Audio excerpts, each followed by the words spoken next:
Run while you still can! It hurts! It hurts! It feels good!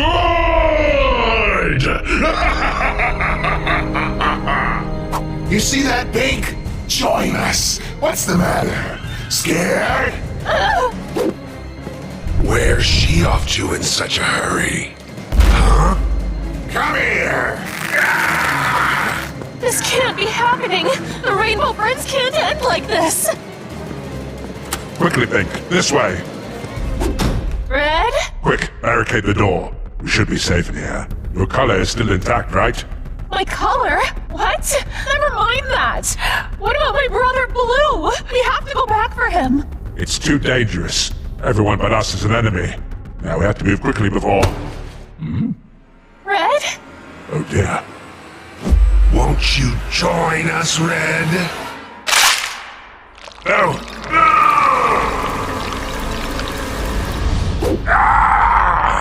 Join us! No, no, no! I have to get out of here before my colors change too! Join us! Join us! No! No, please! No! Come on, open up! Join us! You know you want to. Let us in. Shh! Sis, it's me! Blue? You're okay! Boy, am I glad to see you! Likewise, I thought everyone else was a goner. Not yet, thanks to you. But Blue, what's happening out there? Why is everyone acting so strangely? And what happened to their colors? Not again. I don't know if we can take another incident. What do you mean, not again? This has happened before? Yes, it was before your time as a rainbow friend. We're safe in here for now, so I might as well tell you this story so you can better understand the situation. It all started what feels like a lifetime ago now, right after Red turned us all into rainbow friends. Green, orange, purple, and I used to be normal people, as you well know. Red changed us into monsters, and so we took it upon ourselves to repay the favor. Come on, boss. Don't you want to be friends with us? Making the Rainbow Friends was his lifelong dream, but becoming one? That wasn't a part of Red's grand scheme. Some of us grew to accept our new lots in life, even going so far as to claim to love it. These friends felt that they were better off. Others yearned for their former lives, Red included. He couldn't let go of his humanity. I too wanted to turn back to normal, to see you, Mom, Dad, and everyone else again. And so I helped him. For all his faults, Red was, and still is, a brilliant scientist.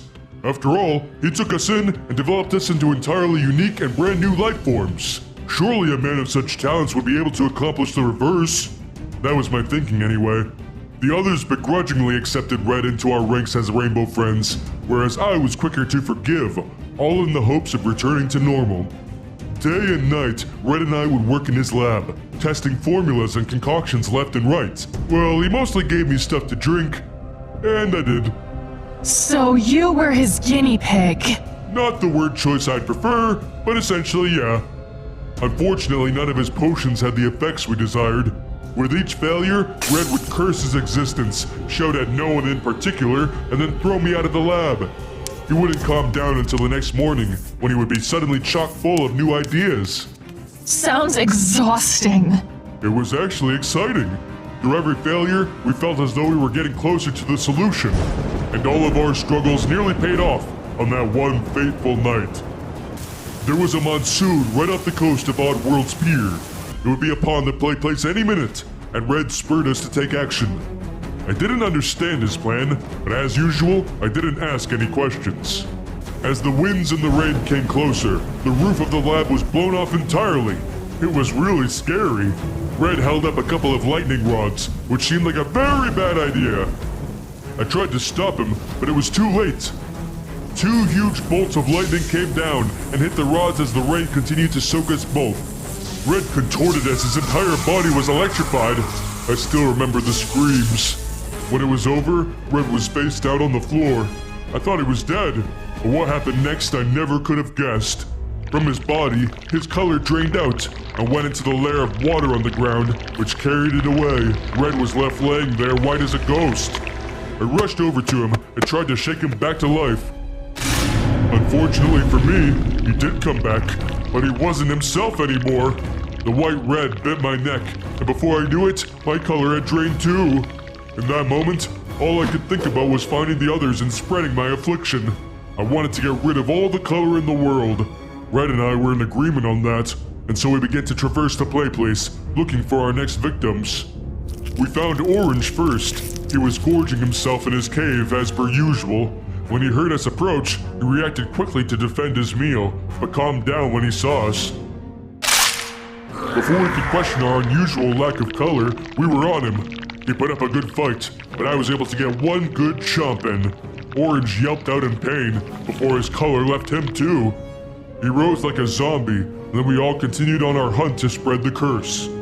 Green would be easy. He was blind and couldn't even tell that there was anything different about us, apart from our new way of thinking.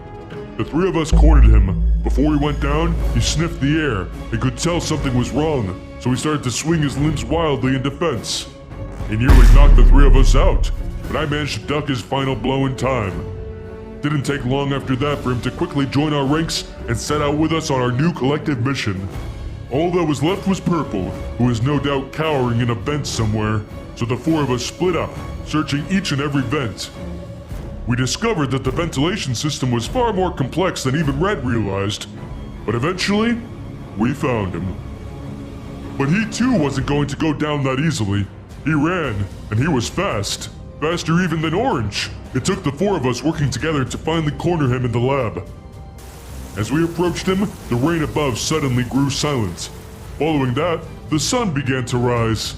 From the exposed hole in the roof, the sun shone down into the lab. And as we stepped into it, our color returned. We yelped and we cried, the infection inside of us not wanting to subside. But by the time we recovered, we were fully in color again, and the threat had passed. We had won! We all breathed a silent sigh of relief. But now, the infection is back. We're all losing our color again. Yeah, but at least now we know how to cure it. We just gotta wait until the sun comes out and get them to step into it. You're right. That doesn't sound too hard. You were saying? Come on, Blue. We gotta run for it. Blue? Well, about that, Pink. Won't you join us? No,